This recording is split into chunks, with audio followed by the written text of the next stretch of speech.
Bora falar de grupo B. Suíça e Canadá foram os dois que se classificaram dentro desse grupo e a gente vai falar as vulnerabilidades defensivas dessas duas equipes. Mas o que é isso? Que linguajar é esse? Que ideia é essa?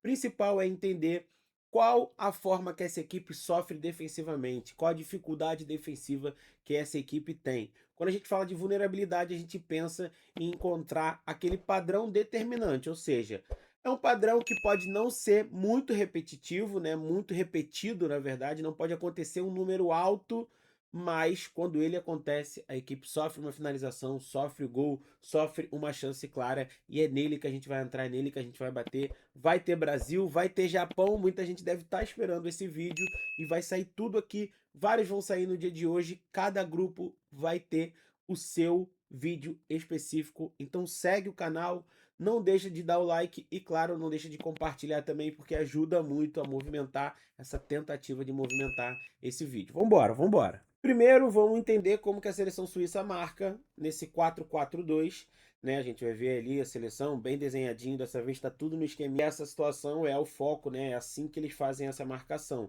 O detalhe é que nem sempre os jogadores, principalmente da segunda linha, né, que são os pontas da equipe, os jogadores que jogam pelo lado, são defensivamente bons, assim, eles não conseguem entender ou conseguem fazer a leitura defensiva. Nesse lance a gente vai ver o Qatar exatamente percebendo isso, ó. Repara como o jogador de ataque do Qatar percebeu que o ponta foi lá para frente e não marcou o lateral esquerdo do Qatar, e isso gera uma oportunidade, gera um momento da equipe avançar no campo. E isso é o que todo mundo quer, né? Avançar no campo, conseguir encontrar um passe assim para dentro da área.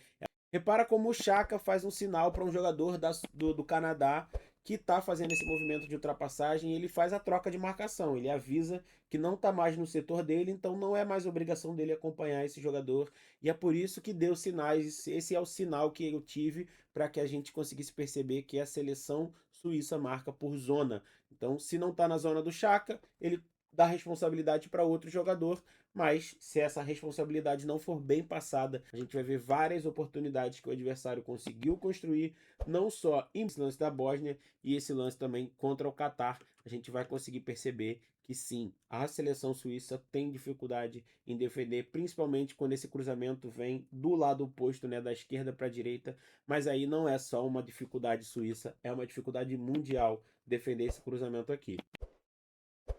Falar da seleção canadense é perceber que é uma seleção que faz muitos movimentos de perseguição, mas em alguns momentos chega um pouquinho atrasada nesses movimentos. E para logo no início do nosso vídeo, como a seleção canadense está tentando fazer aqui de branco, tá tentando fazer esse movimento para chegar nos jogadores da Suíça, e aí acaba sendo muito bem manipulada. A gente vai ver esses dois jogadores lá do lado direito, lá na barra direita do nosso vídeo, sendo atraídos para lateral, para a linha lateral, e um passe vindo por dentro aí. Esse jogo entre esses dois classificados, inclusive, foi um bom jogo, tá? Deu pra gente tirar bastante detalhes de como as duas equipes marcam. Mais uma vez a gente vai conseguir perceber como muitas das vezes essa perseguição canadense não é muito bem feita. Repara como embaixo de mim a gente tem dois jogadores canadenses contra um jogador suíço.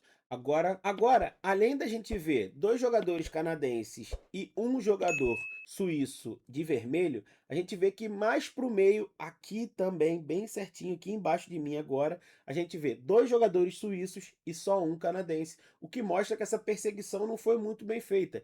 Teve algum momento ali que os jogadores canadenses acabaram sendo atraídos demais pela bola e não conseguiram acompanhar a jogada. Isso é o principal detalhe, essa é a principal dificuldade que o Canadá tem, porque a partir disso saíram muitos gols da Suíça, a partir disso saíram as melhores oportunidades.